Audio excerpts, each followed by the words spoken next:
যে শাতেম রাসূল এবং গুস্তাকে রাসূলের একমাত্র শাস্তি হচ্ছে তাকে হত্যা করা। যেরকম কথা ঠিক কিনা? ইমামে আজম আবু হানিফা রাহমাতুল্লাহ আলাইহি তিনি বলেন, জিম্মি ব্যতীত চাই মুসলমান হোক কিংবা কাফের হোক, শাতেম রাসূল এবং গুস্তাকে রাসূলের একমাত্র শাস্তি হচ্ছে তাকে হত্যা করা।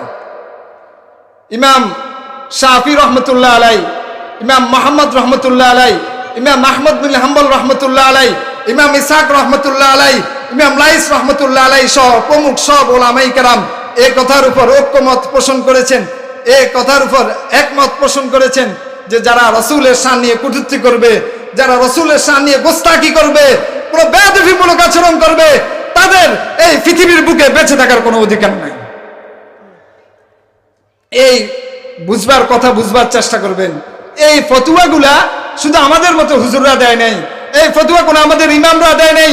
এই ফতোয়া বিশ্ব নবী রাসূল আরবি সাল্লাল্লাহু আলাইহি ওয়াসাল্লাম হাদিসের কিতাবে কিতাবুল মাগাজির মধ্যে স্পষ্ট, বুখারী শরীফের মধ্যে লম্বা হাদিস এনেছেন।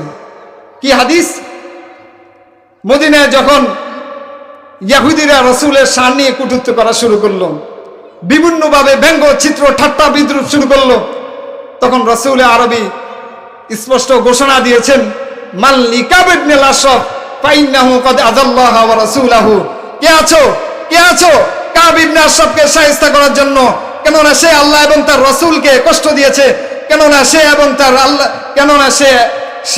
আল্লাহ এবং তার রাসূলকে কটূক্তি করেছে।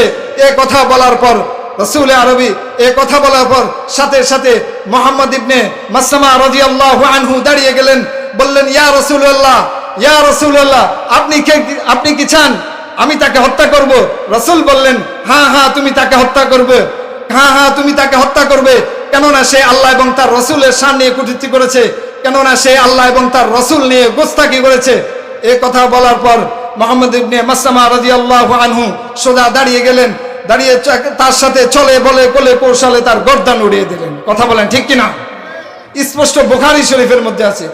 ঠিক তদ্রূপ আমরা যদি সাহাবায়ে কেরামের মতো গর্জে উঠতে পারতাম, আমরা যদি সাহাবায়ে কেরামের মতো ঈমানি বলে বলিয়ান হতে পারতাম, আমরা যদি সাহাবায়ে কেরামের মতো ঈমানি চেতনায় আমরা উঠতে পারতাম, তাহলে আমাদের দেশের নাস্তিক বেঈমানরা এই পৃথিবীর জমিনে কোন নাস্তিক বেঈমানরা রাসূলের শান নিয়ে কখনো কটূক্তি করার সাহস পেত না। কথা বলেন ঠিক কিনা?